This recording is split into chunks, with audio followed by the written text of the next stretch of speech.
prioritization or set-asides for shelter beds based on income. Mr. Chairman.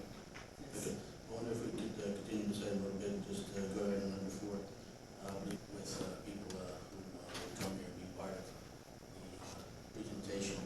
So in that regard, why don't I give a quick call to my office? We still have a quorum if I step over the phone for a second, because with my anticipation these people will come a little bit later. I don't think It's been an hour, so it's 10 o'clock.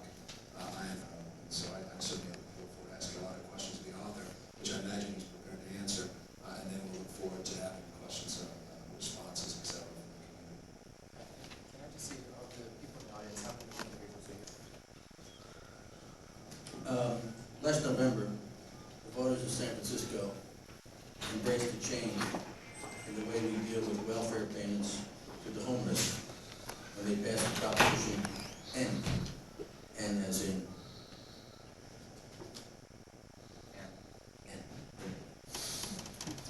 The campaign literature for Proposition N promised to trade care for cash, to replace welfare grants with decent housing, food, mental health services, job training, health care, addiction treatment, and other support.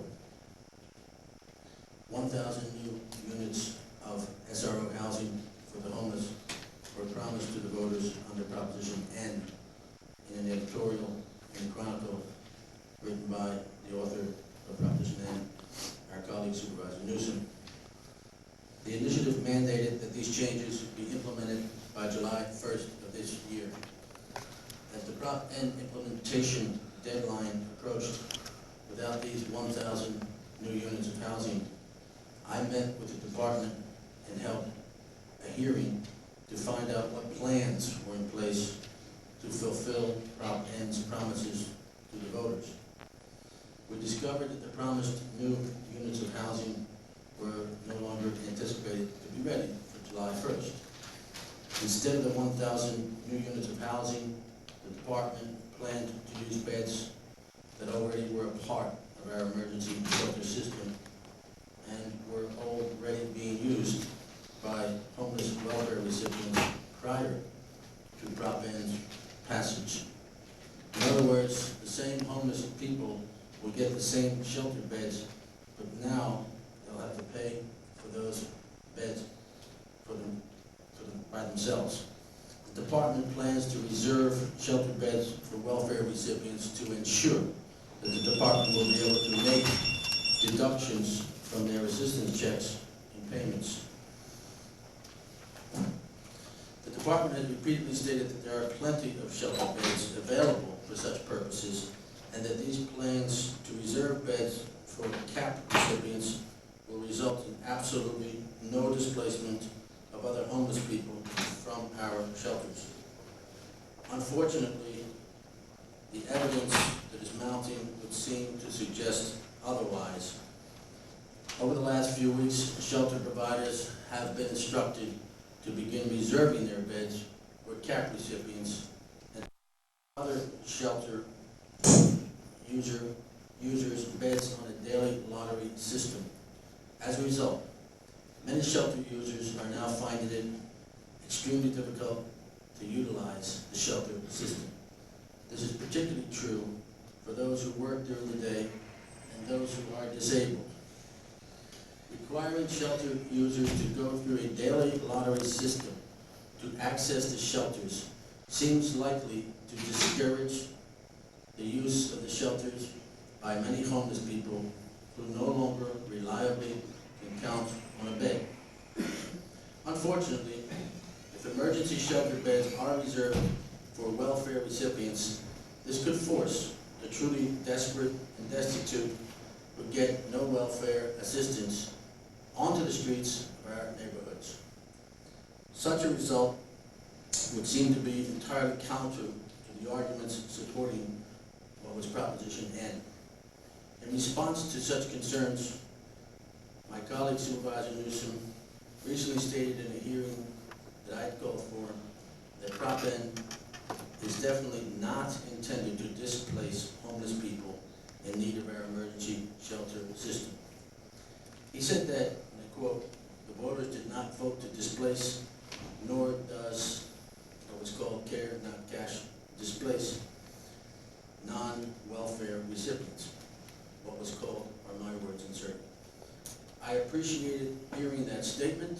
Clearly, our shelter system was put in place as an emergency safety net for those unable to find any decent form of housing. Our shelters are used by the most destitute amongst us, including those who have no means of support, not even welfare or general assistance. It is crucial that we maintain the emergency character of our shelters and that the poorest among us not be displaced by welfare recipients who are a little higher up on the ladder of income. This legislation will preserve the emergency nature of our shelter system, simply put, while also allowing the department to proceed with the implementation of Prop N.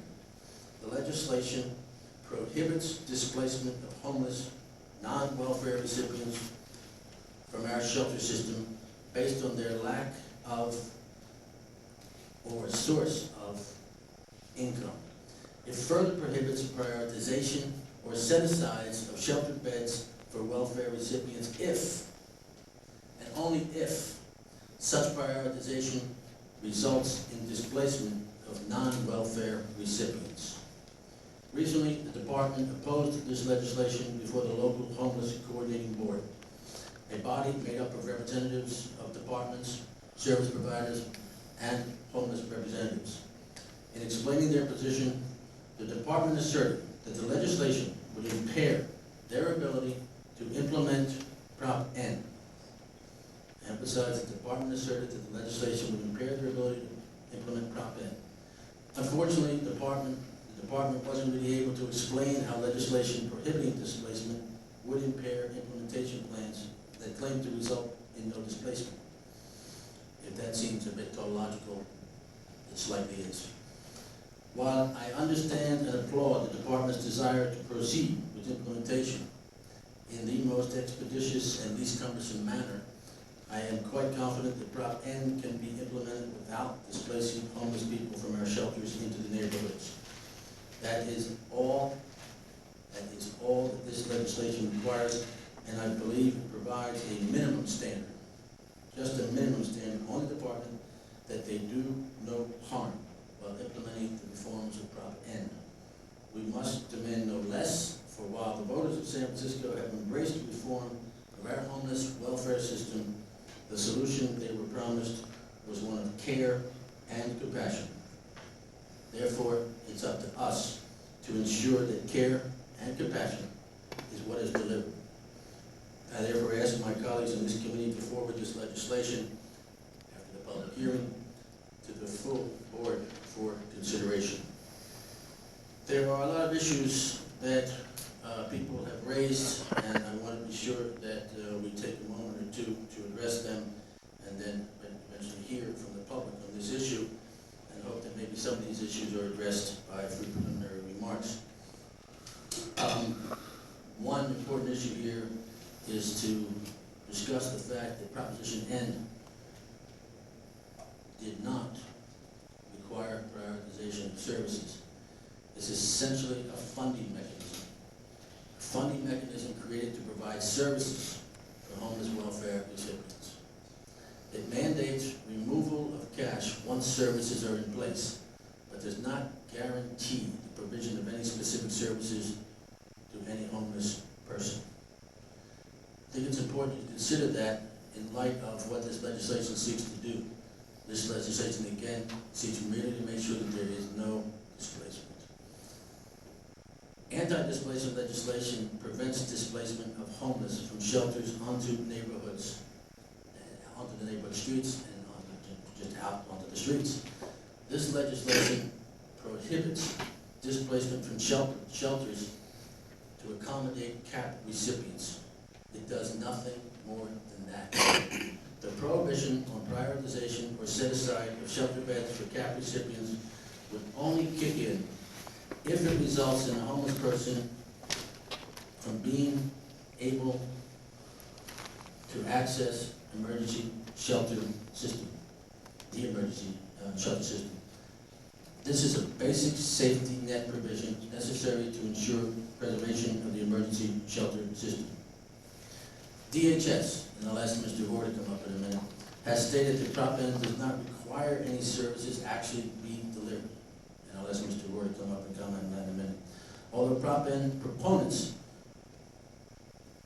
pledged decent housing, addiction treatment, health care, and job training, the DHS implementation does little to fulfill these promises.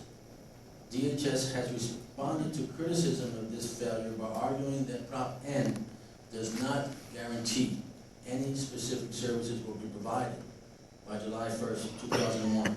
So if the department now suggests Prop N requires prioritization of CAP recipients because DHS must deliver the services under Prop N, they're taking a position that I think needs to be clarified because it sounds contradictory to the previous statement. I'm going to ask Mr. Ward to explain that.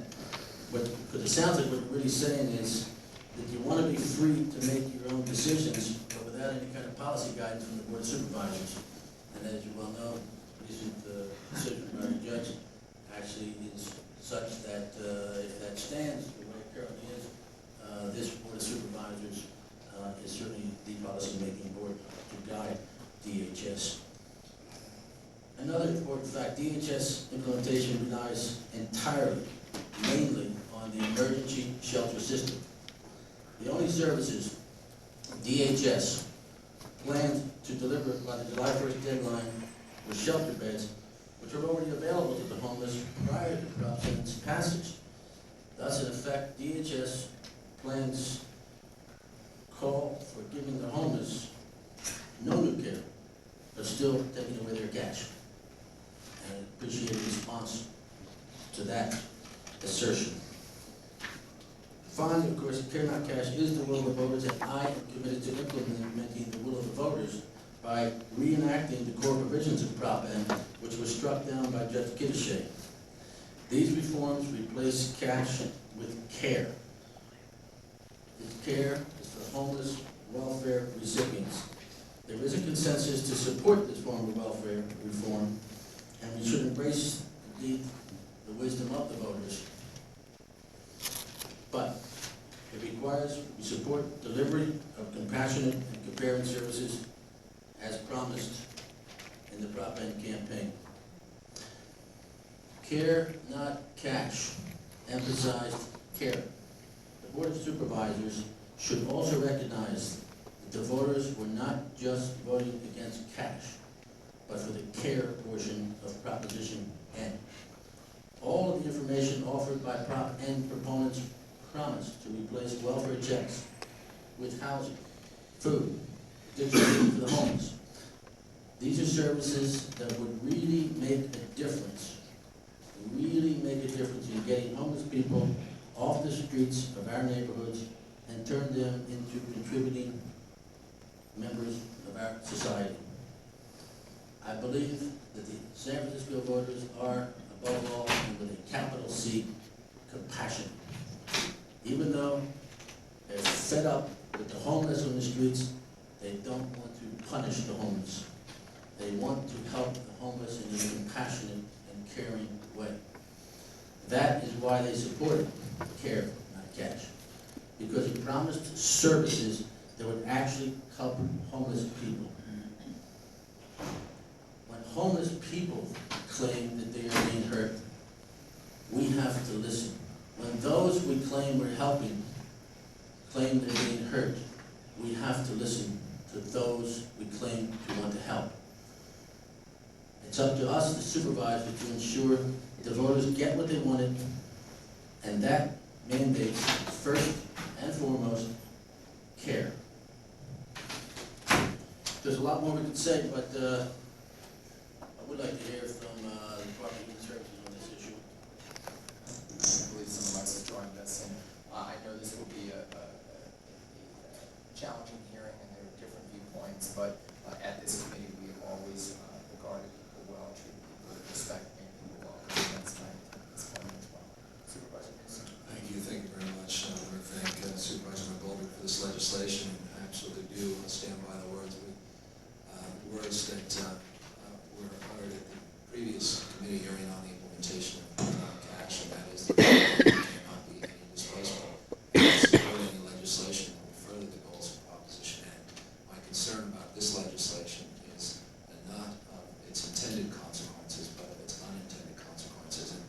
with that, then I have just a series of questions for the author, so I can understand exactly the impetus behind this legislation, and understand from him as to the complexities and details of some aspects of it that I think may have unintended consequences. And if I could, through the chair, just ask a number of questions of the author.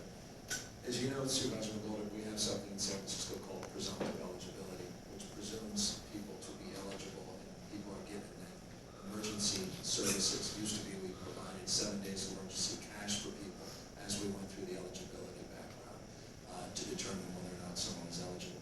In this legislation, I see that you did include presumptive eligibility, which is on the basis of a benefit in lieu of cash, a guaranteed access to a bed, a prioritization of bed. And I'm curious why it was you put that in the legislation, but have excluded, for example, other considerations as it relates to other benefits as set-asides in this legislation. The other benefit, you want to Well, maybe I'll ask the follow-up after. I mean, I'm just curious, what was the reasoning behind including presumptive eligibility in this legislation? why don't you explain what presumptive eligibility means, so that we're sure that during the legalese, the question is understood. Yeah, well, right here in your legislation on page 3, it says, except for the duration of presumptive eligibility for CAP clients. And I'm just curious again, what your reasoning is behind including that language. Because the obvious intent of this language is to make sure that the issues regarding the eligibility criteria not be determined or limited by the source of income. Of course, but then I'm a bit confused. In this legislation, it says that for the purpose of requirement of Article 2, Sections 20.4, blah, blah, blah, income shall include benefits received under government entitlement or assistance. But you say that in one section, but there is a benefit in lieu of income that's provided under presumptive eligibility that you do include. So again, I'm just trying to understand the reasoning here. While we're saying one thing in the corpus of the legislation, but in this section, page 3, line 2, you accept, or rather excuse those for the duration of presumptive eligibility. I honestly don't see the problem. I don't see the problem. I don't see how there's a problem with that issue. I think the answer is simply that the issue of eligibility must not be limited by the source of income. Therefore, making sure to prevent any people who are already provided with the service, particularly only the sheltered part of the service, from being displaced. But if your intent is not to displace people on the basis of income or benefits, isn't that precisely what we could be doing under presumptive eligibility? I see an inconsistency. I don't. Okay. How long do people, what is the duration of people under presumptive eligibility? What is the duration? Yeah, it says for the People except for under the duration. presumptive eligibility? We'll have to ask Mr. Rohr. Mr. Rohr, I wonder if you come up and answer that question, please.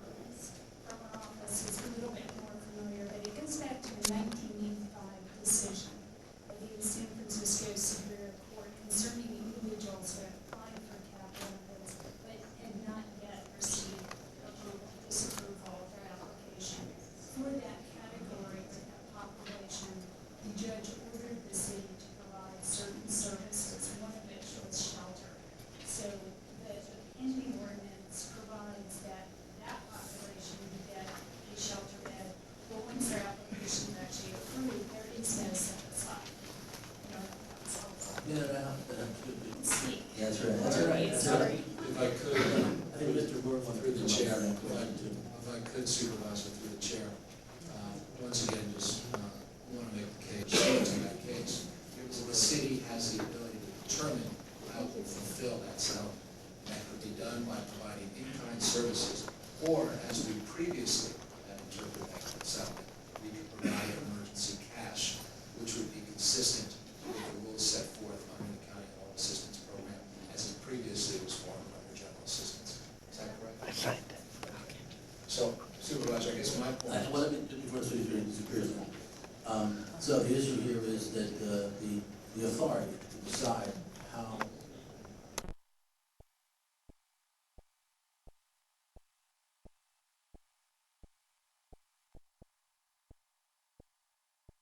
to the SRO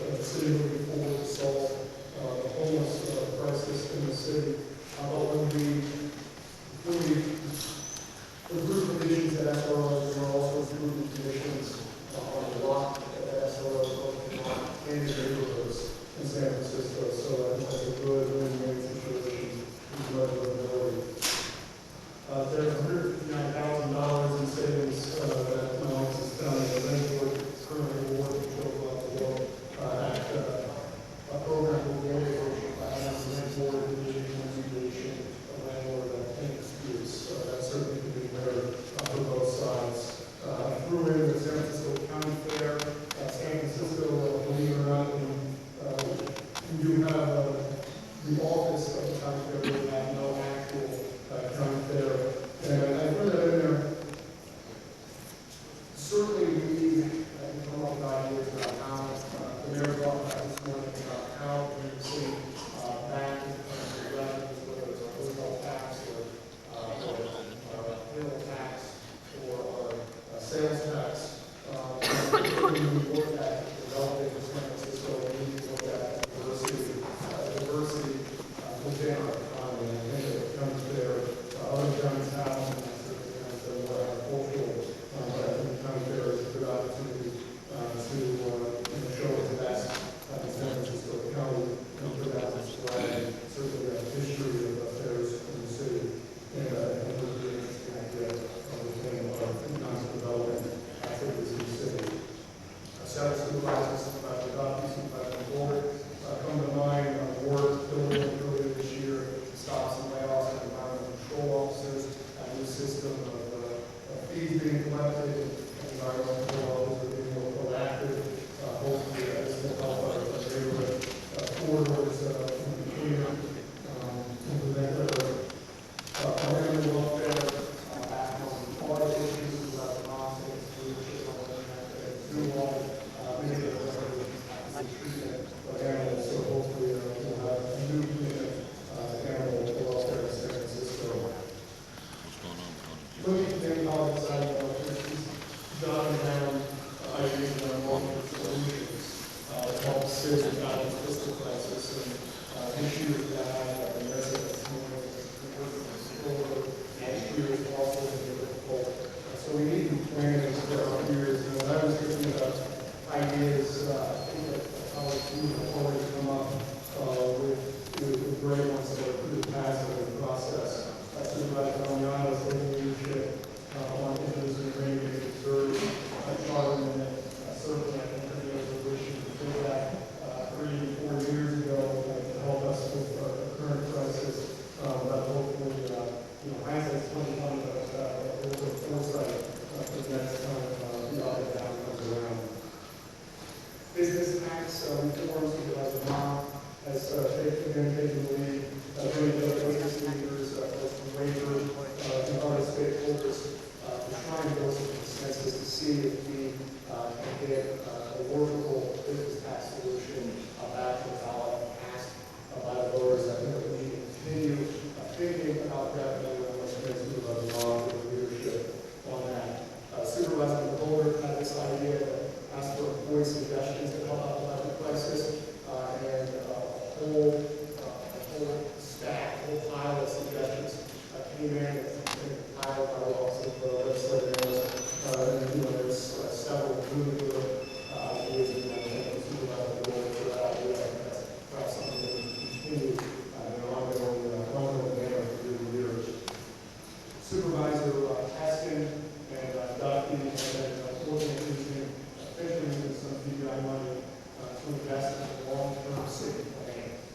And colleagues, I think, especially those of you that came in with me 2 years ago, were very sensitive to community planning issues, because that was the hot item we were talking about 2 years ago. But let me say, I think it should be as hot now as it was 2 years ago when we were dealing with displacement, because land use decisions, planning decisions that happen in the city literally are the building blocks. They're literally paving the way for future economic development and growth in San Francisco. And I'll tell you, I think there are 2 ways, there's probably 3 ways of doing it. There's the no growth way of doing it, and I don't think that anyone here subscribes to that philosophy. Then there's sort of the growth without planning, growth without thinking way of doing it. And some of that may have happened 3 years ago, and the problem with that is that that's not a sustainable form of development. That's not sustainable growth. You just ride the boom times and you just completely saddle the bus lines. So what we need to do, I think we were right 2 years ago, we started to talk about community-based planning. It makes sense that the stakeholders at the table to make land decisions. The neighborhoods across the east side of their community-based planning has been happening. Neighbors are coming to the table talking about increased density. And it's something that, is not conventional wisdom of San Francisco politics.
issue that's been out there, and we are emails. We get our emails when we put on a funny line, something about this, my sidewalk is dirty, the streets haven't been swept, or whatever the issue is.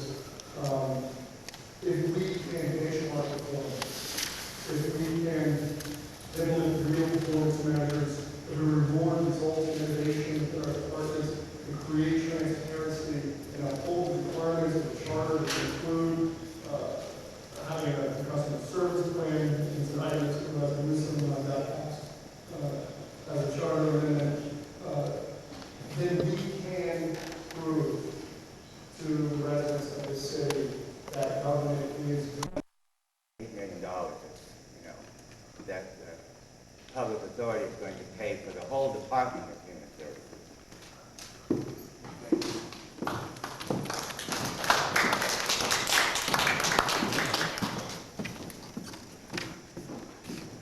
Just a commercial break. We have tamales in the back. Please have a couple of Nora Calderon's tamales, and she's also available for catering. And once you taste her food, you'll never want to give it up. I want to bring up Robert Pender. He is a longtime activist and fighting for the rights of tenants, and a longtime union activist.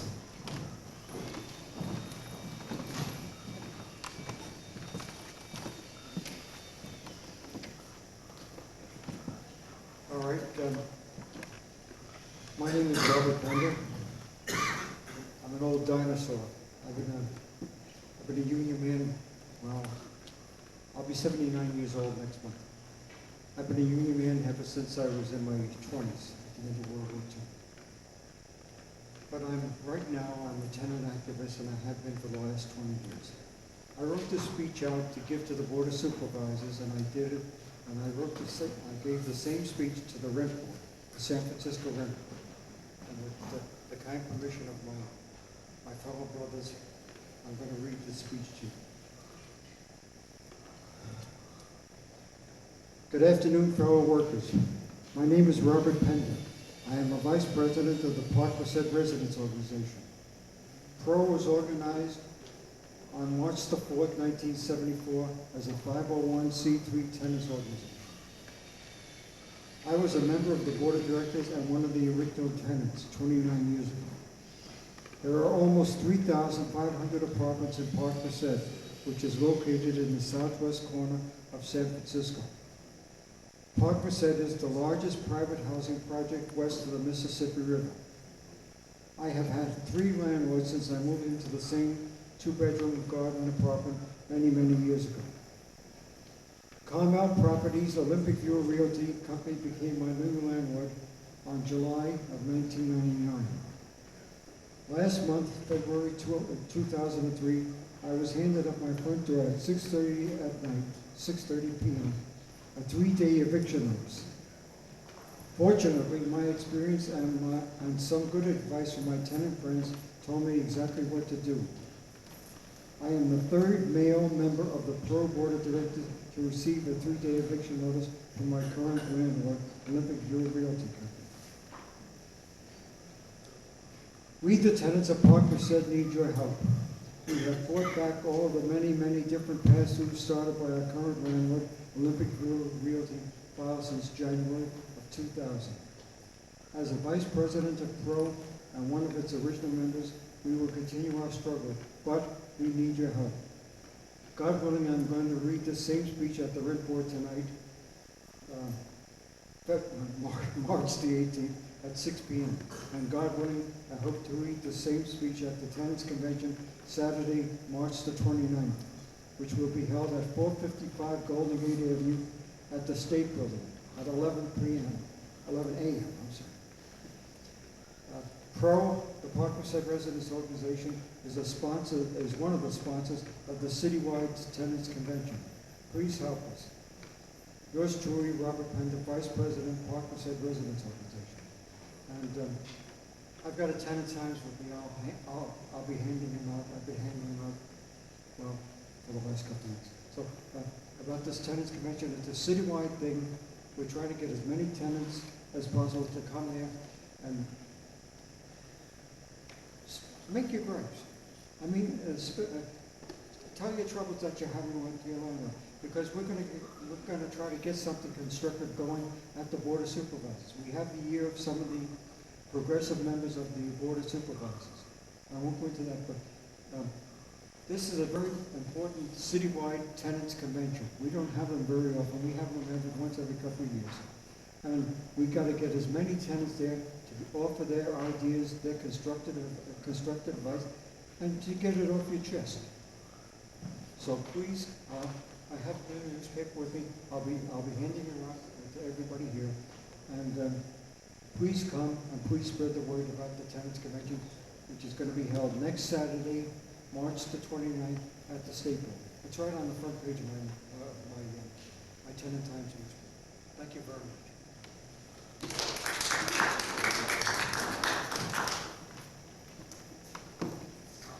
Anybody else from the audience like to speak? Come on up.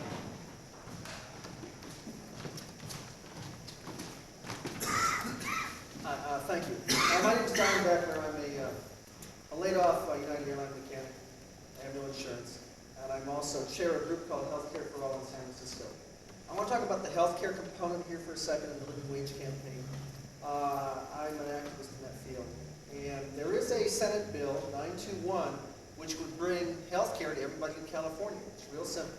So I'm looking for people who can write letters to Sacramento. I have a little piece of paper out at the back table outside that says who to address it to and say, please, support Senate Bill 921. The healthcare situation in America is really simple to solve. Every other country has figured it out. All you need to do is to have a plan. Like anything in life, if you don't have a plan for a personal thing or a business thing or anything, your life's chaos. In the United States, it's chaos because we have a national healthcare plan. Every other industrialized nation on earth has a healthcare plan. It's real simple. And in California, we can start the process of having a California healthcare plan. That's what Senate Bill 921 is all about. Because we don't have a healthcare plan in the United States, we end up paying 2 to 3 times as much money as any other country on earth. Yet we have our healthcare outcomes are worse. We have 41 million people who are uninsured. Our healthcare is, we have different classes of healthcare for different classes of people. Because of that, it's a racist healthcare plan. It's a sexist healthcare situation we have in the United States.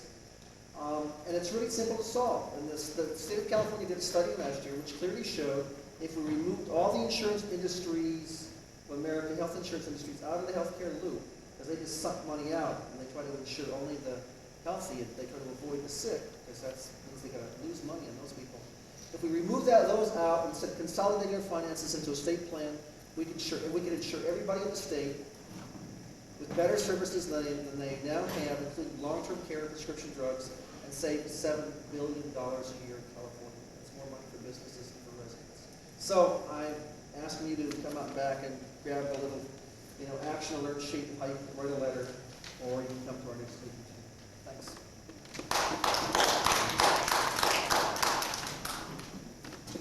Who else do we have? There's a gentleman.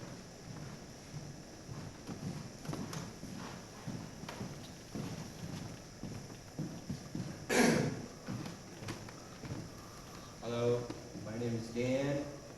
I'm a carpenter, and I was homeless for a while. I don't have very many nice things to say, but I think two of my favorite people were Dr. Martin Luther King, Mahatma Gandhi, both who said the same thing.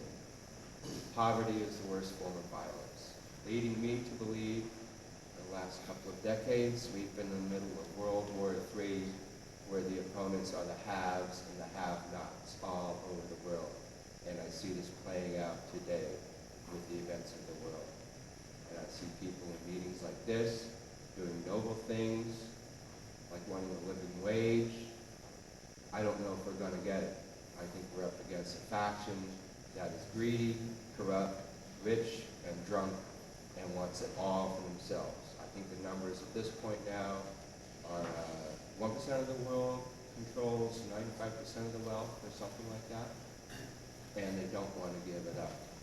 they're too corrupt. We can fight all our lives trying to get what we deserve. I don't think we're going to get it simply because they don't want to give it up, and we have to take it one way or another. And that just might mean walking away from money and just relying on ourselves.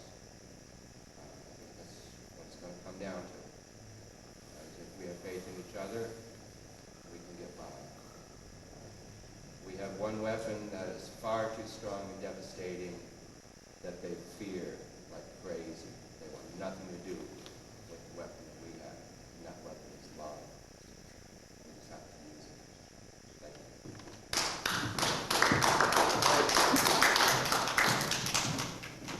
Thank you, and anyone else like to speak?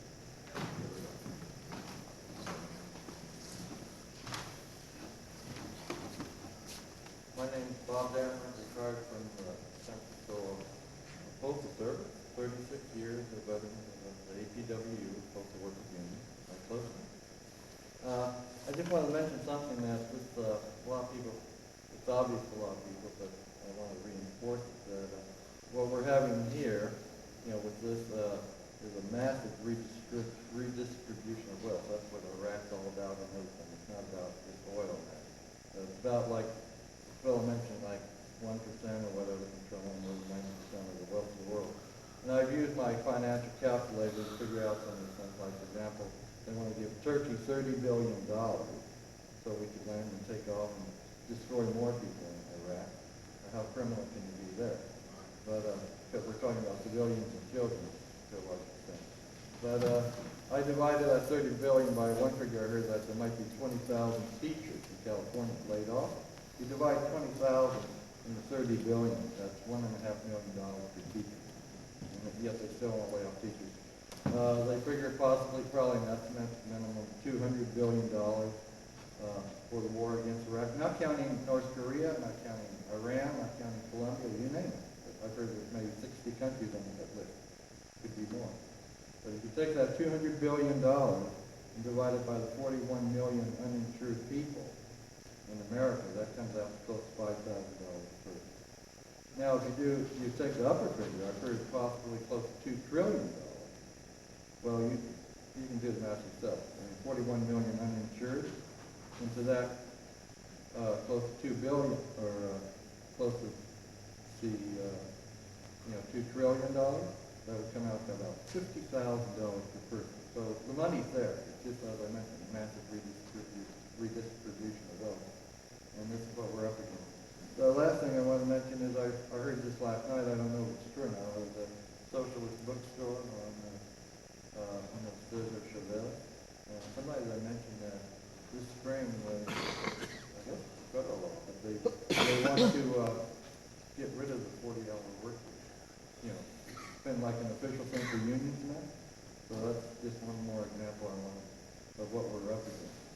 And so this is the thing that like this massive redistribution of wealth, that we really have to take it to them, because we're not going to. We don't have many friends in the government anymore. And well, you can see that with the Enron situation when Bush said to California, "You're on your own." So we just have to go out after them and organize again. And we've got to start with what, like the war, the anti-war march and that, but we've got to keep on going and not give up hope. That's true. All right. Thank you. Okay, is there anyone else who'd like to address the group? Yes, there is.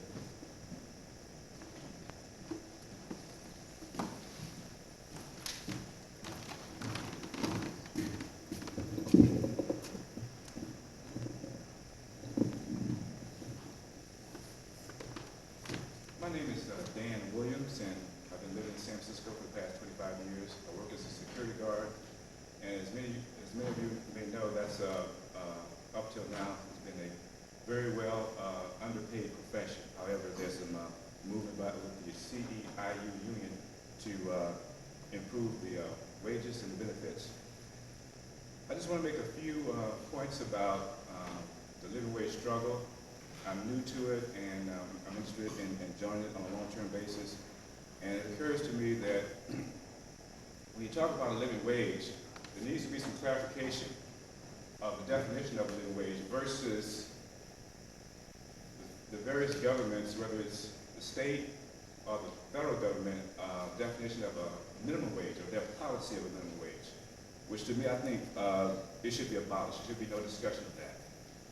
First, just think about what is your personal definition of a living wage. Just think about that for a moment, because I think to have a valid living wage, I think at the minimum, working full-time, 8 hours a day, 40 hours a week, whether you're single with children, you should be able to pay your rent, your utilities, groceries, and cover all necessities, plus have a budget for recreation and for savings. Nothing less than that is a living wage. Okay. Now, I want to also distinguish that from the minimum wage or poverty wage that's whatever it is now in the state of California, $6.75 and $6.50 across the rest of the country. That's such a joke and insult to human beings. What can we do with that if you're working 40 hours a week making that type of wage, if you're working overtime? About the best you can do is keep yourself out of jail and maybe off the street in San Francisco. That's all you can do with that. So that's why we shouldn't even tolerate any policy or discussion of a minimum wage. Let's fight only for a proper living wage and not the minimum wage. I think we need to become more militant in our struggle and demand for a true living wage without compromise. And finally, another point I'd like to make is I've also been active in, at least trying to be active in the movement for affordable housing.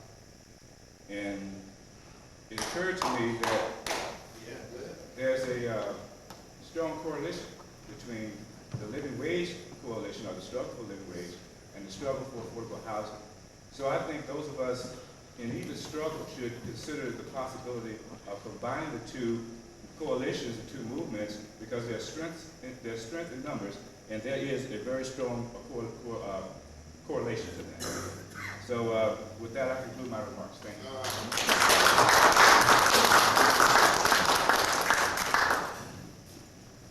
Okay, anyone else?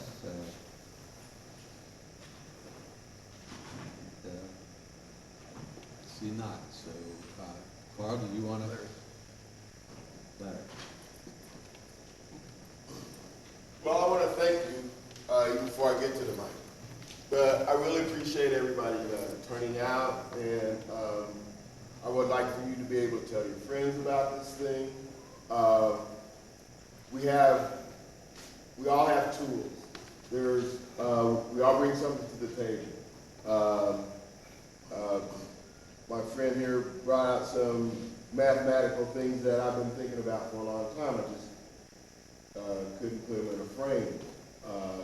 Dan brought out some things about how we should correlate between affordable housing and living wage. All that's important. And I heard some things about the taxi industry that I thought I knew everything about it. There's more information here, and we all have to be able to network this. And from a group this small, large things can come. And the fact is that I feel like we should have already been at this place and be able to progress from here to achieve all of those that we have in mind. But we were obligated to be out of here soon. We made a change in plan because of the rally downtown. Now, I would suggest that I need to know how many people would be willing to basically walk from here to Civic Center with our banner. And is there a show of hands? How many people might be willing to do that? Okay. Now, what if I gave you another option to meet down there at a central location and represent down there? How many people would think that's appropriate? You could vote both ways if you want.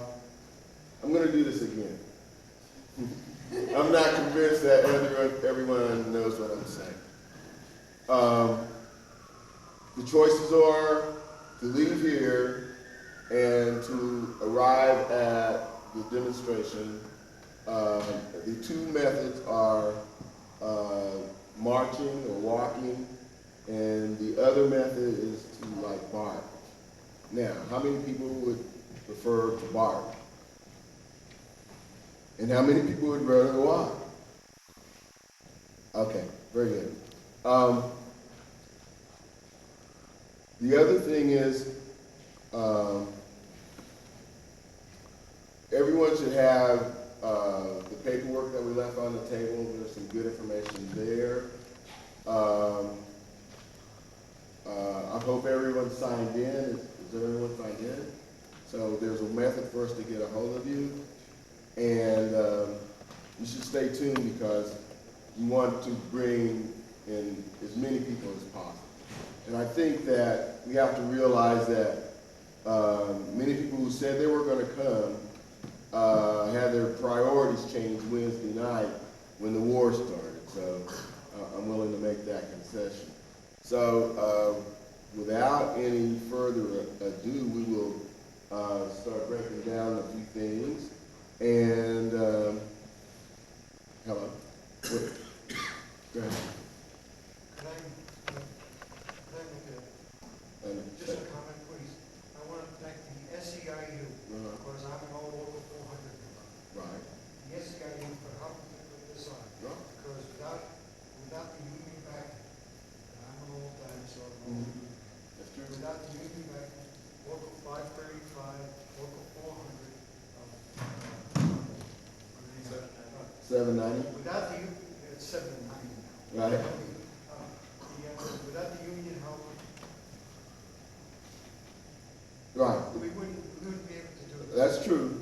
And I want Yeah, the to thank union. local 535 for doing it.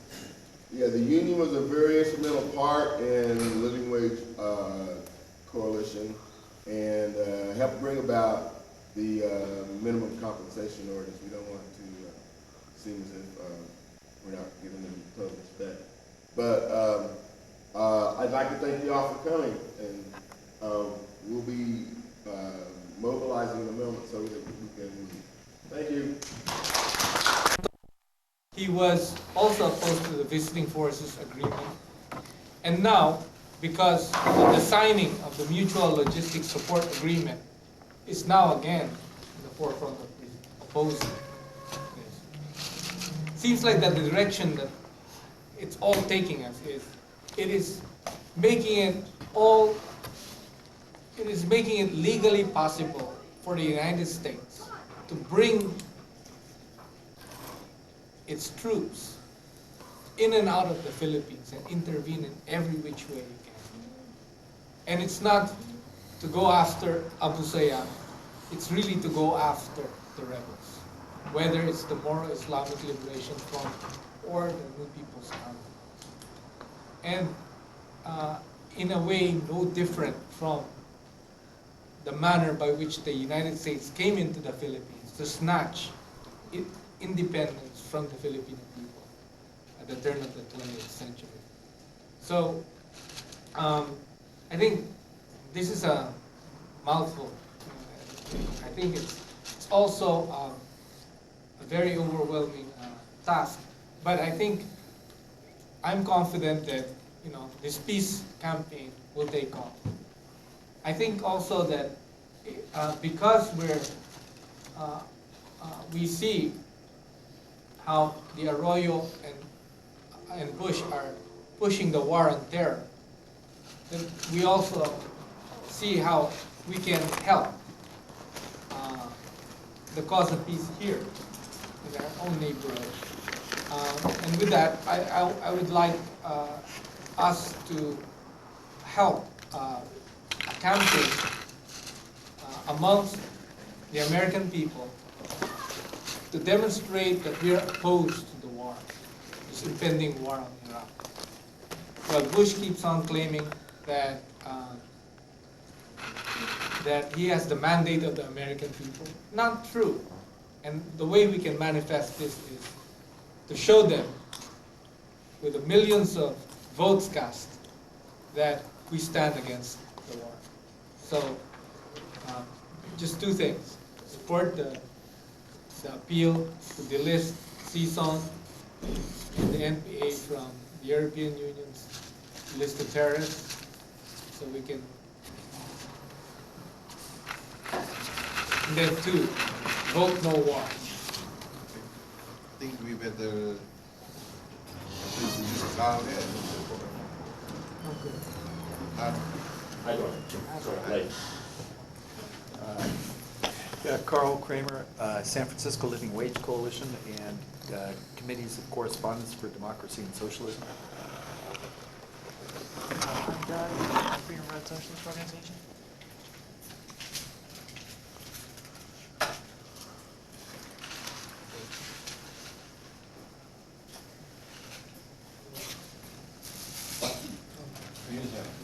Hi, how you doing? Larry. Yeah, just for the benefit of Mario. My name is Mario. Oh, Marco? Doug? Bruce. Carl. Roy. Jane? Larry, the refusal resist. So, I don't know, something, but were there any particular concerns folks had? Well, like one of the questions that I've been having in my brain is just how to make the movement in the Philippines more relevant to the larger anti-war movement, because everything seems to be Iraq now, and nobody's addressing the Philippines whatsoever. I mean, it's not even on the radar screen. So, I mean, I'm very interested in watching strategy to get that on the map with the larger anti-war movement. So. Yeah, actually, it will, at least with the two largest anti-war coalitions I know, Not in Our Name and as well as Answer, of which I'm a member of the steering committee, there is a conscious recognition that the Bush war on terror really is an endless war against everybody. It's really very tough, to be able to say to everyone that is drawn into the anti-war movement, look, here's the long list of concerns. Clearly, I think there needs to be a lot of concretization. And clearly, I think it's a challenge for Filipinos themselves to articulate what exactly is happening in the Philippines as far as direct armed intervention goes.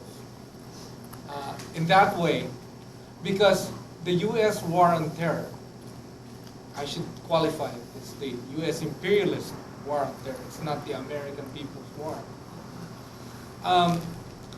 It affects countries and nations and struggles in different ways. Certainly, the manner by which the American intervention affects the Filipino people is different from how American support to Israel is affecting the Palestinian people, or in how the U.S. is about to invade Iraq. But there is something overarchingly coherent about the way U.S. imperialism behaves. I think it's better that the American people grasp what this beast is, U.S. imperialism or U.S. monopoly capitalism. It is not something operating in the interest of the American people. In fact,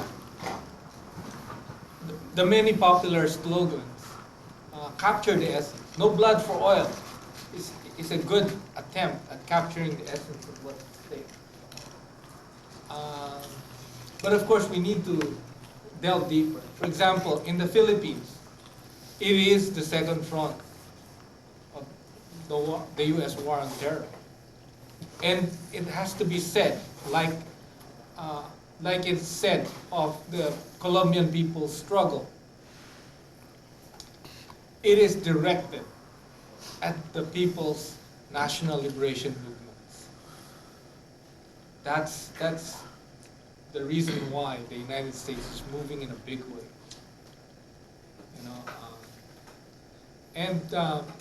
Of course, we need to keep a close tab in it. And those of us who do understand it, are challenged, I think.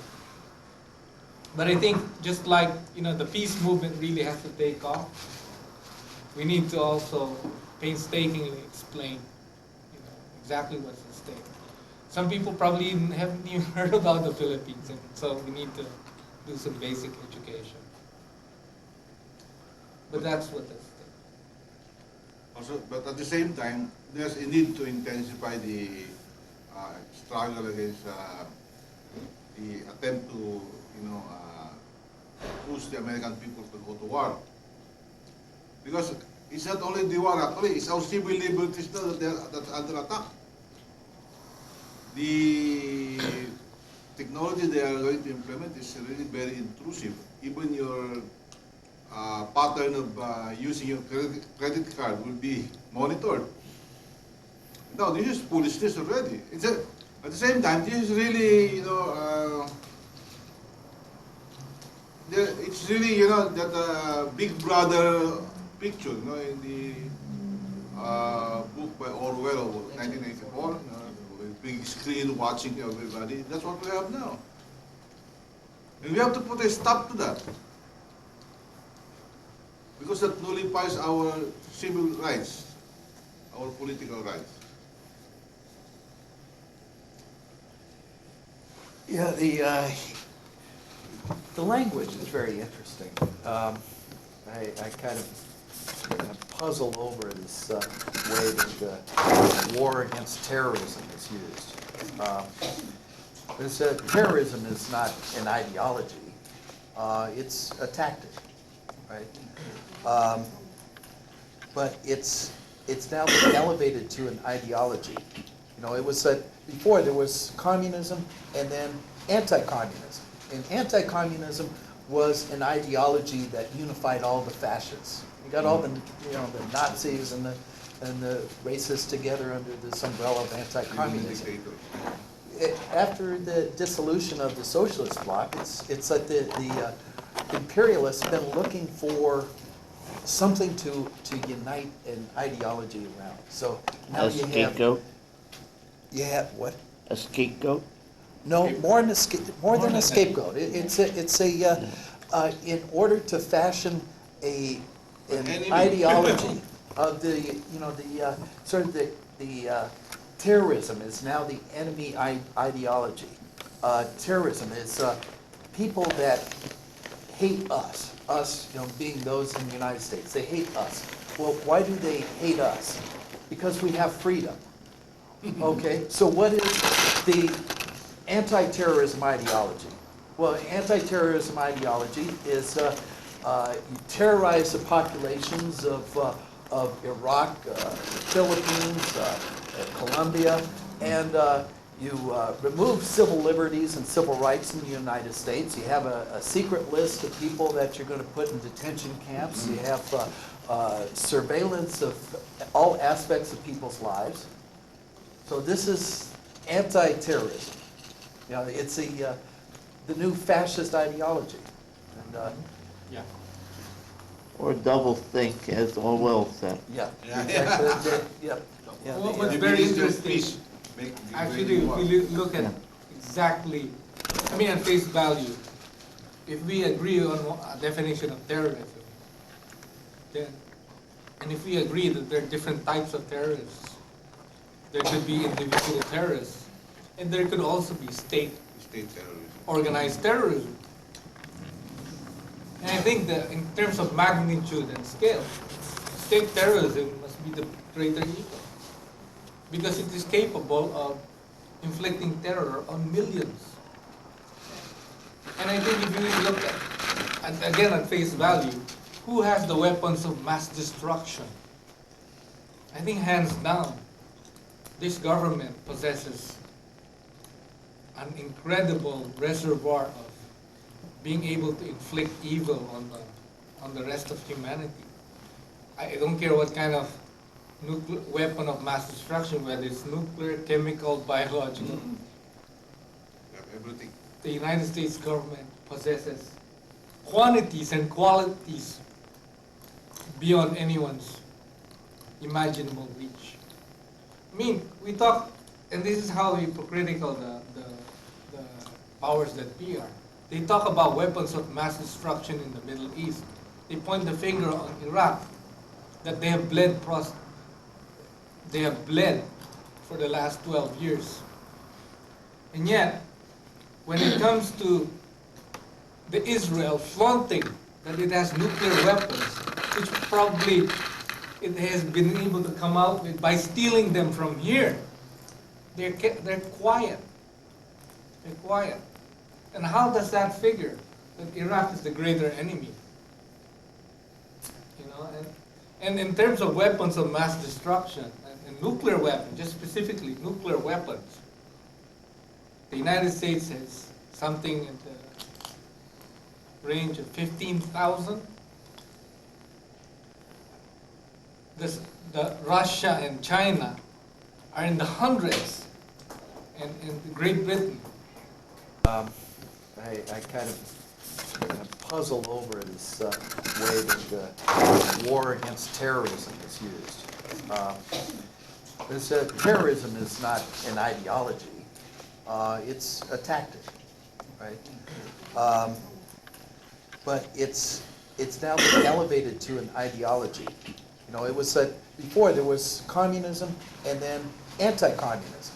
And anti-communism was an ideology that unified all the fascists. You got all the the Nazis and the racists together under this umbrella of anti-communism. After the dissolution of the socialist bloc, it's that the imperialists have been looking for something to unite an ideology around. So now A scapegoat? You have what? A scapegoat? No, more than a scapegoat. It's in order to fashion an ideology of the terrorism is now the enemy ideology. Terrorism is people that hate us being those in the United States. They hate us. Well, why do they hate us? Because we have freedom. Okay, so what is the anti-terrorism ideology? Well, anti-terrorism ideology is you terrorize the populations of Iraq, Philippines, Colombia, and you remove civil liberties and civil rights in the United States. You have a secret list of people that you're going to put in detention camps. You have surveillance of all aspects of people's lives. So this is anti-terrorism. You know, it's the new fascist ideology. And, yeah. Or double think, as Orwell said. Yeah. Exactly. Yeah. Well, what's very interesting, actually, if we look at exactly, I mean, at face value, if we agree on a definition of terrorism, then, and if we agree that there are different types of terrorists, there could be individual terrorists, and there could also be state terrorism, organized terrorism. And I think that in terms of magnitude and scale, state terrorism must be the greater evil, because it is capable of inflicting terror on millions. And I think if you look at again at face value, who has the weapons of mass destruction? I think hands down, this government possesses an incredible reservoir of being able to inflict evil on the rest of humanity. I don't care what kind of weapon of mass destruction, whether it's nuclear, chemical, biological. everything. The United States government possesses quantities and qualities beyond anyone's imaginable reach. I mean, we talk, and this is how hypocritical the powers that be are. They talk about weapons of mass destruction in the Middle East. They point the finger on Iraq, that they have bled for the last 12 years. And yet, when it comes to the Israel flaunting that it has nuclear weapons, which probably it has been able to come out with by stealing them from here, they're quiet. They're quiet. And how does that figure that Iraq is the greater enemy? You know, and in terms of weapons of mass destruction and nuclear weapons, just specifically nuclear weapons, the United States has something in the range of 15,000. The Russia and China are in the hundreds, and Great Britain.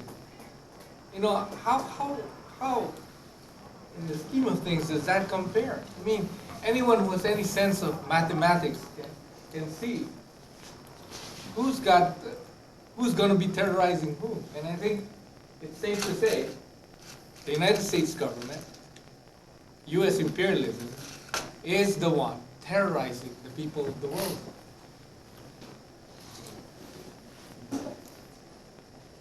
So,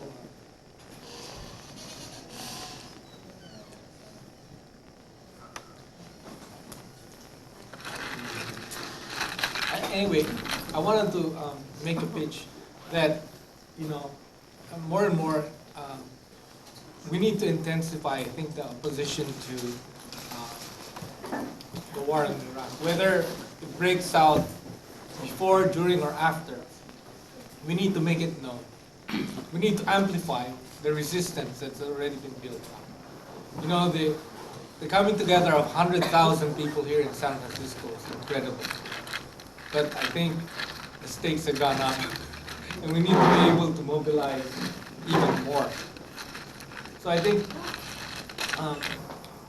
those of us who have been working close in hand with NION and really need to reach out to sectors that have not reached out to, churches and neighborhoods and all that. And I think one good tool that we can use is to be able to sign people on who are normally passive, and you really have to kind of pry their opinion about the war on this. But it's also a good educational. You see, not everyone would be willing enough to go to the streets. But as we know from all the mobilizations, all the incredible mobilizations that have been going on, both pushed by ANSWER and I and many other peace groups, that in the heart of apolitical America, there's a lot of resistance. I think the economic crisis is going to get worse because the burden that was normally being shifted to the third world is being shifted more and more to the U.S. working class. And it's feeling it as never before. And I think that the reason why there's all these draconian measures of stripping away our civil liberties is to preempt basically the rise of resistance among Americans who can put two and two together. So I think the challenge here is for us to assert our rights, to defend them, and also to take back, basically, and defeat the impulse toward greater war. So I'd like everyone basically to sign on before we're done, to the Vote No War. I think it's an excellent tool for us. What will happen is, on the weekend of Martin Luther King's birthday, we will have simultaneous demonstrations as we have in San Francisco and in Washington, D.C. on that Saturday, I think January 18th. So I hope that all of us can multiply the numbers that have been brought out into the street. And I think after that, there will be a grassroots peace congress, where millions of signatures will be basically put together. Because we need to put it out there that besides those of us who have been brave enough, who have been staunch enough to go out to the streets. There's millions more behind us. The so-called silent majority. The so-called silent majority. And I think the potential's there. You know, I was watching old documentary of Vietnam just this weekend. And what struck me was that then there were many sectors that were not opposed to the war. There were even unions that were supporting the war. But I think now, what you find is you have local labor unions coming out. You have labor councils coming out. And the war, the full-scale invasion hasn't even started. So I think it's a good thing. We need to maximize it. We need to be able to show that objectively, all of us are affected, and we need to move in opposition to, the Bush administration. I just want to say on this, sorry, I came in bridge for an hour and a half.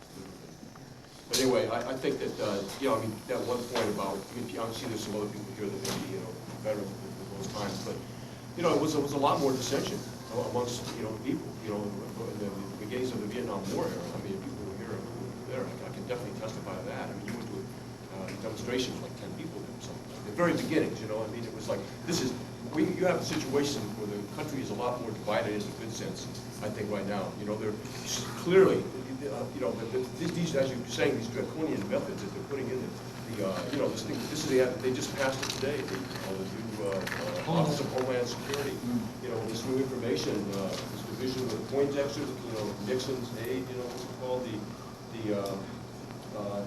the Total Intelligence Awareness Agency. That's a real name, Total Awareness Intelligence Agency, which is going to funnel all this stuff that you were talking about, all this information from your credit to what books you read in the library, to your doctor's records, your dental record, all that stuff is going to go into one agency. See, whether you're a terrorist. Right, whatever, whatever they want to term you. But I mean, I think it's important to understand that this is because they're the ones that are worried. People that run the system, right? They're the ones that are worried. They do not have a divided. They have a divided country. Here you have they don't have jobs for people. You've got people shooting each other in the streets. You've got the police going wild. This is and you've got La La Land on TV. They do not have things wrapped up in this country. Of course, that's why they're focusing on their security devices and they're trying to make it seem like they're all powerful. It's because they're not all powerful, and it's even true around the world. This is to me this is a gigantic gambit that they're on. They have set out for themselves that endless war. That's what they've set on their table. We know about U.S. I mean, people just don't know U.S. imperialism. But this is a new stage with the beginning. Not new stage. I mean, a development in terms of what they're intending to do is to just go around the world and make war on people. Iraq is one prong. The Philippines, on the other hand, in these places, what do they have to deal with? They have the struggles of the masses of people. Maybe Iran, maybe. Colombia, Peru, but like the Philippines, one of the reasons I came here is to support the struggle of the Philippines, other things. But I mean, it's important to see you've got a serious mass struggle going on in the Philippines, and what are they doing there? They're putting, I'm sure you guys have already talked about it here, the troops and more troops and more money and all this kind of thing. But I mean, I think it's really important at this time for people to recognize the serious potential for there to be a mass movement to develop in this country. There are big signs of it. Not only the numbers, but the character of the demonstrations around the country, the different places we had demonstrations, both with not in our name, and the answer. There's really serious potential for things to really break out in this country, and we should look to that. And one other thing to mention, and that is that we also need to step forward and defend those people that are under attack, who are receiving the brunt of the attack in this system. And right now, we have to look at the Muslim and Arab and South Asian community who have been, facing the worst kinds of attacks. You've got even the FBI of all people. I was listening to KPV on the way over here. Even the FBI is now admitting that the attacks on Arab and Muslims was up 5 times or something like that, as if we didn't know. They even have to admit it. We need to actually stand up and step forward and defend the people that are under attack. I mean, there's a blue triangle network that's been formed around the country, which is from different places, you know, including people here, Fremont, and what have you, to defend, working with Refuse and Resist, to defend people under attack. And we need to actually, you know, I don't know if you've seen those blue triangles we pass around, but we need to actually, you know, I work with Refuse and Resist around this issue of immigrants. When you talk to people about it, when you actually get in, people do not know that people are being, you know, incarcerated without lawyers and without talking to their families. Did you hear this thing? I just heard this again on the radio, and I'll stop here. There was like two guys, two Arabs, you know, who they were Iraqi, they were from Iraq. They were they've been in jail for 4 years. You know why they're in jail? They finally got them out. That's what she said, 4 years. They were in jail because they were from Kabul, and there was some connection that was made. But it wasn't even Kabul, Afghanistan. They thought they were from Afghanistan. There was some language problem. In fact, they were from a town in Iraq called Kabul. And you know, they got it, and the charges were, they were not. How could they be held for so long? Because they're held incommunicado. This is from the 1996. You know, they're using the effect. You know, there were other things that came around during that time that, you know, where people didn't have rights, where habeas corpus was not allowed. So, I mean, this is the kind of thing that we need to stand up against.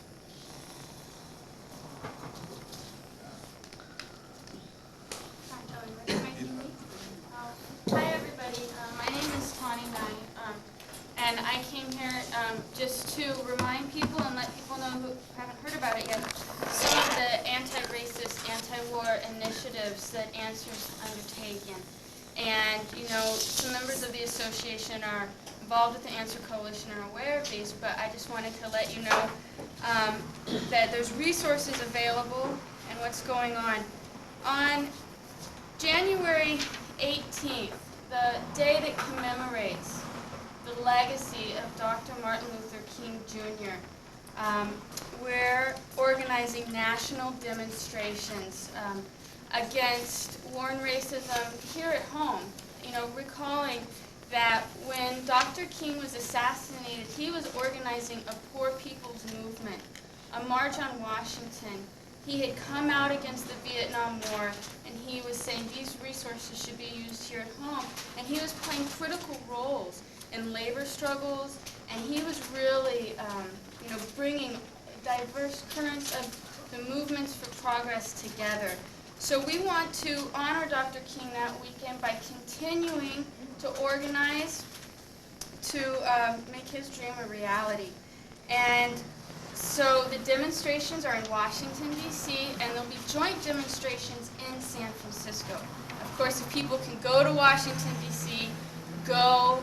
You know, the October 26th demonstrations were historic, but we anticipate these to be quite significant. It's an important opportunity to take a stand against racism. You know, and expose, like, you know, this war is such a sham. It's just, it's so entirely racist to demonize an entire people. You know, I mean, in the case of the war drive on Iraq, it's the Arab people, but we've seen in the so-called war on terrorism that all people of color and all oppressed communities are bearing the brunt of it. And of course, right now, the drive is for invasion of Iraq, but we know that there's thousands of military personnel in the Philippines, that there's military advisors there, and the focal point can shift at any time, and we need to be prepared for that, whether it's North Korea or Colombia or Philippines. And that's what Answer's all about. Also, on the following day, on Sunday, Answer will be convening the Grassroots People's Peace Congress to say Congress does not speak for us. We're against the war. So that's going to be really exciting and historic. And, you know, as we're doing our work, all of us, you know, we want to let people know you should go, but if you can't, there will be a demonstration here. And a pillar of that work is the Vote No War campaign. It's the people's referendum against the war. And people have voted over 400,000 so far. I mean, you know, after the January 18th demonstrations, and it will be in the millions. You know, activists are collecting votes in this petition against the war to say, you know, this is the real people's voice, you know, and there's a strong movement that's against the war. And it's been so exciting on the campuses to be doing this work because students are really wanting to take some action and just want to know what to do. You know, when I was younger, I used to say I grew up all during a period of reaction here in the U.S. And now I'm realizing, there are students out there, like in high school, and they don't remember anything even about the Gulf War. And so we are out there on the campuses organizing, going to teach-ins. It's very exciting, and I encourage students to get involved in that work. And I just wanted to let people know that there's a teach-in to help build for these demonstrations in San Francisco, and for all of us to educate ourselves and share our experience of fighting against the attack on the people here at home and abroad. And it's Saturday, December 14th at Horace Mann Middle School. And that's just at 23rd and Valencia Street in the Mission. It's right by 24th Street BART. And there's a number of speakers from the national, leaders of the Answer Coalition. And just if people don't know, if you're not familiar with Answer at all, it was formed in the aftermath of September 11th, actually, that same month in September, to oppose war and racism, and keep that struggle against U.S. war and intervention alive, and had historic demonstrations at September 9th, 2001. Then in April 20th, 2002, the historic demonstration for Palestine against the occupation, which was the largest demonstration for Palestine in the U.S. and history here in the U.S. And then, of course, October 26th. But the movement is wide and broad, and we want everybody to be doing all that they can within the organization or neighborhood to expand that and be a part of that on January 18th and 19th. So I have some flyers I'll pass around.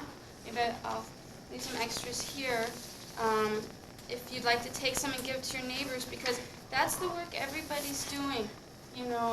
Take your petition to the corner store. We're getting hundreds of them mailed back every day.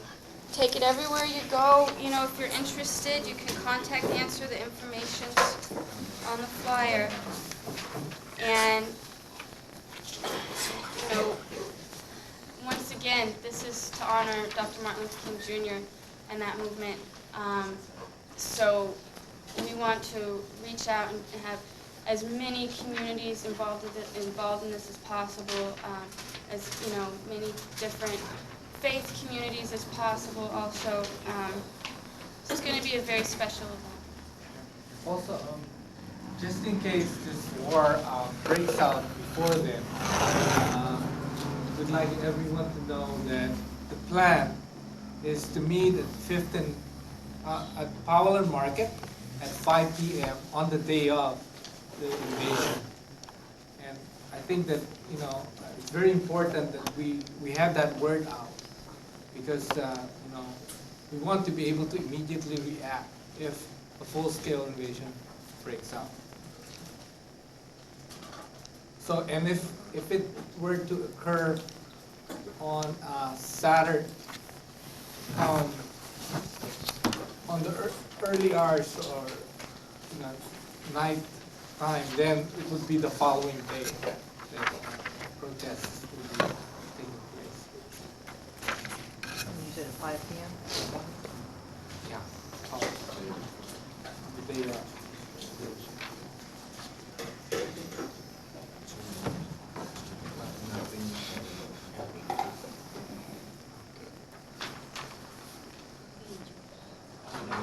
So I also encourage folks to sign on to the appeal.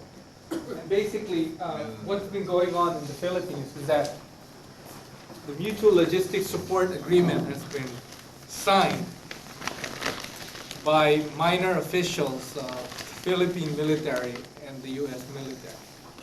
Almost like a slap in the face. It's met some very strong criticism from the Vice President on down, including the Senate President and Senators. And really, the whole intent of this is to be able to make it possible for the United States to go in and out of the Philippines at will. It's really and it's really directed at the people's movement. So, and if one were to consider that there's a systematic and a consistent demonization of the people's leaders, and a consistent effort to torpedo the peace process in the Philippines, that what is clear is there needs to be some support for a peace movement in the Philippines, urging not only to delist the leaders of the people's movement from a terrorist list, but also to urge the government and the National Democratic Front to return to the negotiating table. Because what's at stake now is the achievements of the peace process are in danger of completely being thrown out the window. It took something like 10 years of negotiation to come out with 10 major agreements between the National Democratic Front and the Manila government. And now, because of the direct U.S. armed intervention and because of Macapagal Arroyo's all-out war policy, it seems like peace negotiations are no longer possible. So in response to this, the people's organizations have unfolded a Pilgrims for Peace campaign. And so I urge everyone to please sign on to this, because right now the people's movement needs every bit of support.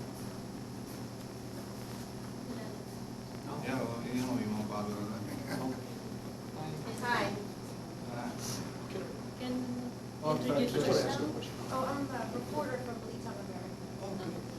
Just covering what's going on right now. Just ask a question. I don't know if you want to ask about Professor Sisson. What's the state of, is it any different from the last month or so? Oh, just to give some background information. In July, there was an international solidarity mission that was organized by people's organizations with the people's organizations in the Philippines, basically to look into the extent of U.S. armed intervention in the Philippines. In the middle of that,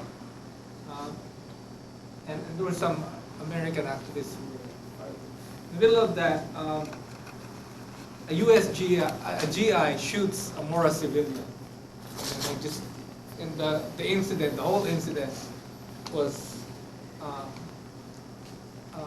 took place as the International Solidarity Mission was going through Mindanao. Well, it was a very good way of welcoming Colin Powell, who was coming through, because he wanted to push the Mutual Logistics Support Agreement. Well, he wasn't able to, and he was chased all over town by protesters. So when he came back to Washington, D.C., he wrote a little memo. And the memo was something like, okay, I think the Communist Party of the Philippines and the New People's Army are foreign terrorist organizations. And because they are such, we need to take measures to freeze their assets, as if they had any in this country. But I think that it was sort of like a signal to crack down on any progressive group that was doing solidarity work with the Philippine movement and the Philippine struggle, including U.S. citizens. Shortly after that, Arroyo started declaring the CPP-NP as terrorist organization. And then it had an impact on the peace negotiations. Jose Maria Sison, Professor Sison, is the chief political consultant to the National Democratic Front's negotiating panel. Now, in large part, the 10 years' work behind the peace process he made a tremendous contribution to. I think if it weren't for him and some senior leaders, this peace process would not have forged 10 major agreements. Well, this pressure from the U.S. convinced the right-wing anti-immigrant Dutch government that it's quite okay to crack down on these so-called terrorists. So they basically, Sison is a political refugee in the Netherlands and was basically deprived of all welfare payments, housing, and what have you. In other words, this refugee who under Dutch law cannot find employment or is not allowed to work is now being thrown out of the street. And I think it was a way of trying to pressure the negotiators into caving in. But more than that, I think it was really an attack on the anti-imperialist movement overall. Because Sison himself is not only involved in the negotiations with the Philippine government, he's also involved in international anti-imperialist organizations like the International League of People's Struggle and other endeavors. So I think that right now he's being supported by many progressive groups and parties, and there's an international campaign well underway to basically expose the attempts of the Bush and Arroyo governments to torpedo the peace process. I think it's important to put it in context that they're not just particularly demonizing him, they're really out to destroy the peace process. I may add that actually the scheme is to demonize Sison and then maybe arrest him, extradite him to the United States, so maybe imprison him in Guantanamo, and he will be declared as an enemy combatant and therefore not allowed to have lawyers and all the guarantees of civil liberties. This is the whole scheme. They have done it to Noriega. I'm included with him also. So that's the danger there that they'll do that. I might add that it's important for progressives, especially anti-imperialists, to be clear that the Bush team is putting on the list of foreign terrorist organizations.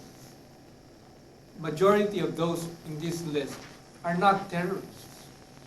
They're really national liberation movements from Palestine, from Colombia, from the Middle East, from the Philippines. And it's important to note that if there were any so-called terrorist groups, it's those terrorist groups that the CIA had a hand in creating. Just like Bin Laden and Abu Sayyaf. I mean, these are CIA creations. And it cannot be emphasized enough. And may I add also, adding insult to injury, Every time I watch Tagalog news at home, on Channel 26, okay, they talk about these terrorists, the demonized CPP, NPA, MILF, which the Arroyo government is saying, by the dictate of the U.S., of course, the #1 terrorist of the world. After they talk about it in the news, they will later on, they talk about what's going on in the Philippines locally, the crime has risen, prostitution of women, not only women, but even children, at age 8 above, and the rise of the Filipinos in the Philippines, the rise of suicide rate, because they cannot take anymore the poverty and the life there in the Philippines is really hard. Especially for the Filipinos who do not have relatives abroad who can send them money. I want to take advantage of this while ABS-CBN is here, because I send money home every month. So it's really sad for our people in the Philippines who cannot really have a hard time, cannot survive the hardship in the Philippines. So it's funny because they talk about this terrorism and then they put in the news, the Filipino lives in the Philippines that they cannot, it's sad.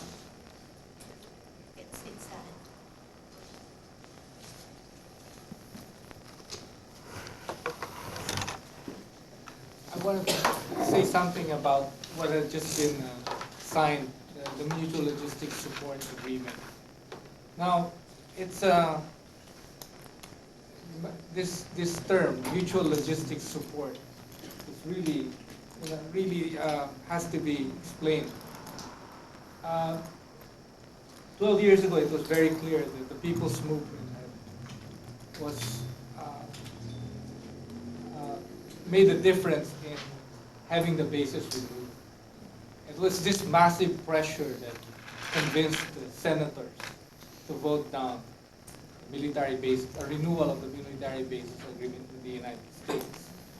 But ever since that happened, the United States has not stopped trying to get back into the Philippines. They've come up with all sorts of schemes. Well, they succeeded in getting the visiting forces agreement through because it wasn't going to allow a base, and they can just come in and out. But they could not stay for a very long time. Okay. The Mutual Logistics Support Agreement, though, if you really think about it, it really means having bases in the Philippines. Because what would support troops if it's not logistics support? And wouldn't that mean they'd have to be stationed? But there's a catch which makes it even worse than having bases. These mutual logistics and support are going to be paid for by Filipinos.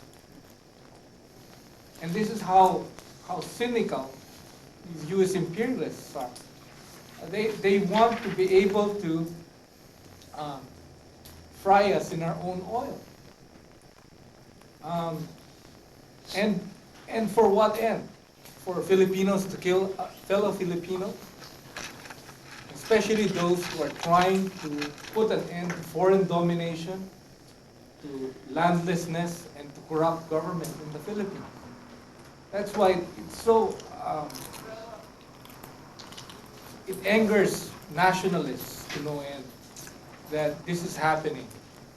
And the reason why Arroyo is allowing this is not, is because she's counting on U.S. support to stay beyond, to 2004 and beyond.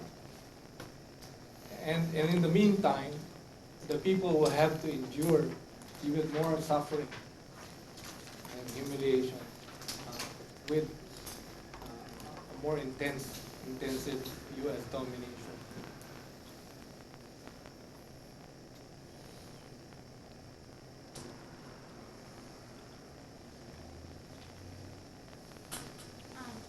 Well, I think that the opportunity for reaching out and building support for the struggle in the Philippines. So it's going to intensify a lot over the next few months. You know, we all read in the papers last week that the federal government is not extending the unemployment entitlements that were won, you know, through heroic struggle in the 30s here. And that each month after that, which I'm not sure which month, it's January, but no, each week, another 100,000 people will be pushed off of unemployment. And there's no sign of economic recovery here in the U.S. or other parts of the world. And so more and more, I think people would begin to understand that the war on terrorism is a structural adjustment program here at home for the people in the U.S.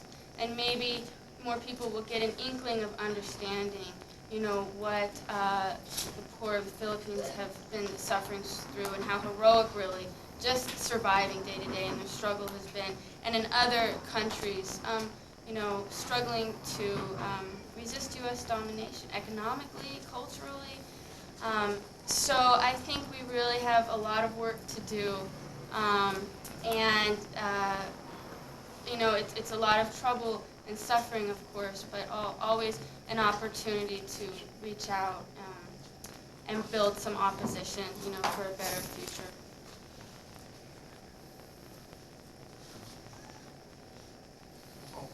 Yeah, it's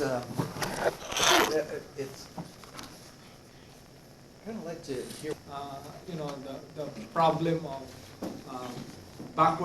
feudal backwardness, and also basically saying no to IMF, World Bank, World Trade Organization impositions, and as well as political and military impositions by the United States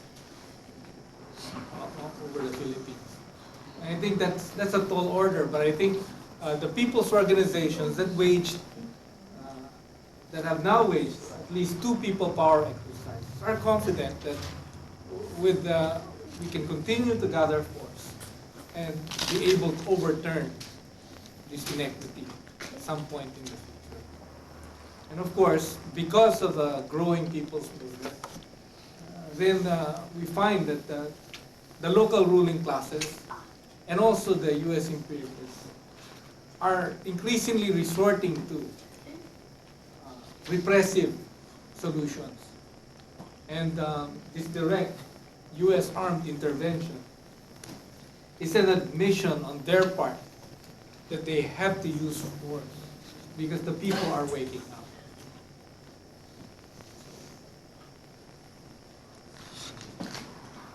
And I think those of us here who are already part of the peace and justice and anti-war movement, we need to redouble our efforts and basically also strengthen the solidarity amongst us. I think I'm confident that down the road, our millions will prevail. There are all the positive signs. Actually, the struggle in the Philippines needs all the international support it can get. And of course, the victory of the Filipino people's struggle was also the victory of the international forces for liberation. I mean, it's a mutual relationship. I think that stopping the war, just like in Vietnam, you know, the defeat of U.S. imperialism in Vietnam was really a victory for the American people. They won out, basically. It was the product of the civil rights struggle and the anti-war movement. And that U.S. imperialism was defeated. It's a testament to the strength of the forces of social justice.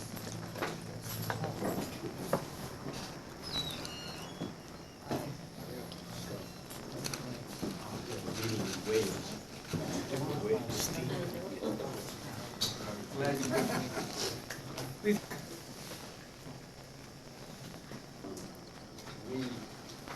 stay 40 days in April under the curfew. Nobody can move from his home. And during these 2 years, we are under occupation. So nobody can move from city to another city. There is a siege around the cities, villages, camps, everywhere. So our headquarters in Nablus City as example, but we can't reach Nablus, so we start our work from a new office in Ramallah to help our workers, because during the Intifada, more than 65% from the Palestinian workers fired from their workplaces, living under the poverty line. These 2 million people, Palestinian people, living under the poverty line, they don't have any income. And we don't have law for welfare or social security. So our federation, Palestine General Federation of Trade Unions, start emergency program to help our workers. We give $150 for each unemployment workers. This is emergency gift to buy food, milk for their families, for their kids. And also we give free health insurance for unemployment workers, for the worker and his family. Also, we give a package of food for the workers. Before we came here, we gave 200,000 workers a package of food and 225,000 workers $150 each to buy some important things to live. And till this moment, during these 2 years, nobody can move from his home. We are suffering to reach here because we can't cross the checkpoints. There is a bulldozers, huge tanks, soldiers in the checkpoints. They don't let anybody to cross the checkpoint. They shoot against everything moving. So we go through rough roads, through the mountains, carrying our heavy bag to reach the other checkpoints and so on to reach the border. And after that, staying on the border 3 days to cross to reach Amman Airport, and from Amman Airport to here, to United States. So this is the economic situation. Many factories, hundreds of factories closed because they can't bring the material from outside the city. And also they can't send the material outside the city. We have, as example, a very big factory in Ramallah, sweet factory, 350 workers working in this factory, but very old and famous factory. And before the Intifada, they sent their material to Israel itself and to also to Arab countries, Gulf area. But now they can't send this material to Jerusalem or Nablus City or Gaza. So they closed this factory. And the other 100 of workshops and factory closed. So the workers lose their jobs.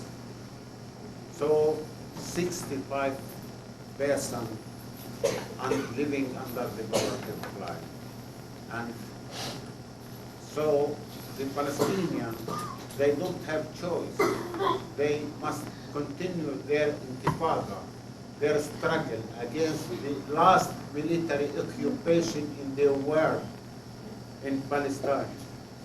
So we think that we will win, but we want to shorten this period to reach our dreams, to reach our right to establish our independent Palestinian democratic state in the border 1967 war, and Jerusalem is the capital without the settlement. They don't have the right to build settlement in our land. We are living 1,000 years in this land. And the Jews from all over the world coming and they stolen this land and built settlement on our land. So we must continue our struggle to build our independent state. And we feel that we are strong. So we don't have huge tank. We don't have F-16 and helicopter Apache and etc. Very big army. We don't have. We have people. They have the power, rights to continue their struggle, determination to continue our struggle. We will never raise our hand and our white flag to sign to what they want, but we will continue our struggle to have our independence. We need peace more than others, and we need peace for the others, for the Israeli people. We want to live together in peace for all the Palestinian, the Israeli, all the people in the Middle East, but also we need our freedom, we need justice, we need your help to stop the war all over the world. This is our message to you, and we feel that we are members from this very big family, workers' movement family all over the world. So we feel that we are strong, and we hope that we are working together against war everywhere and support peace, freedom, justice, human rights, and workers' rights. Thank you very much. Our delegation here to give a message from the children, the women, the workers, all the Palestinian people, for this message for all the people who care of the humanity.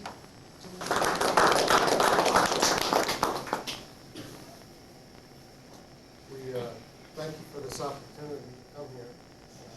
They've had a very, very long day, so I hope if there are a few questions we can answer, but I need to get them to some rest. Actually, on behalf of the Filipino Workers Association, we wanted to extend some invitation to you.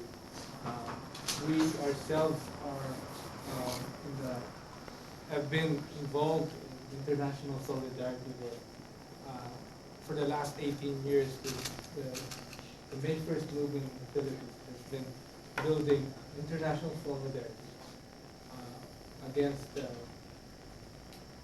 imperialist globalization, and we feel that our struggle, being part of the one family of working men and women throughout the world, needs to be joined, and we need to be in constant dialogue to share how we fight for the betterment of all working people.